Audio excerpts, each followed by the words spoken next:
Policija Brčkog distrikta je zajedno sa MUP-om Republike Srpske u toj jednoj zajedničkoj saradnji, ili možda bolje reći u zajedničkim aktivnostima, jutros počela realizaciju akcije kodnog naziva Zolja. Aktivnosti su još uvijek u toku i kao što ste se mogli sami uvjeriti da su pretresi u toku, lišeno je slobode više lica, pronađena je značajna količina opojne droge, pronađena je kilogram heroina.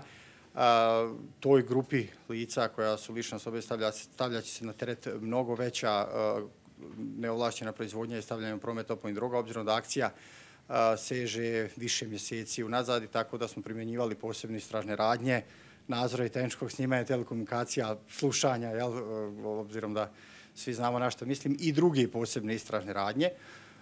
Za sada su pretresi na području Brčkog distrikta na 3 lokacije, odnosno 4. na lokaciji gdje je izvršeno lišenje slobode. Radili smo, naglašavam ponovo, zajedno sa kolegama MUP-a Republike Srpske i akcija je kroz tu jednu kvalitetnu saradnju i za rezultat imala ovako pronađenu značajnu količinu opojne droge.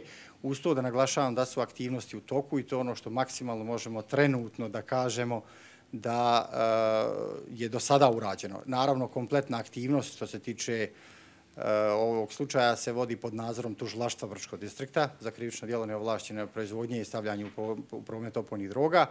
Nakon realizacije tih naredbi suda koje imamo vezano za pretrese, ta lica će uz izvještaj biti proslijeđena tužilaštvu na dalje procesuiranje krivične odgovornosti. Koliko je prevedeno? Za sada 5 lica imamo koji su lišeni slobode.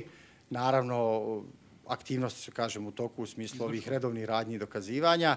Znači, neka od tih lica su bila od ranije poznata policije Brčkog distrikta i procesuirana su u nekim slučajima, odnosno pokrenuta se procedure protiv njih. Neka i nisu, znači nisu sva lica sa područja Brčkog distrikta i jednostavno ovo je maksimalno što možemo ovako brzo da udovoljimo javnosti, da bude upoznata javnost, obzirom na tu zajedničku aktivnost sa MUP-om Republike Srpske i na jednostavno opsežnost akcije, obzirom da u akciji trenutno učestvuje više od 100 policijskih službenika, naravno MUP-a Republike Srpske i policije Brčkog distrikta i nam je to sada prioritet trenutno u radu.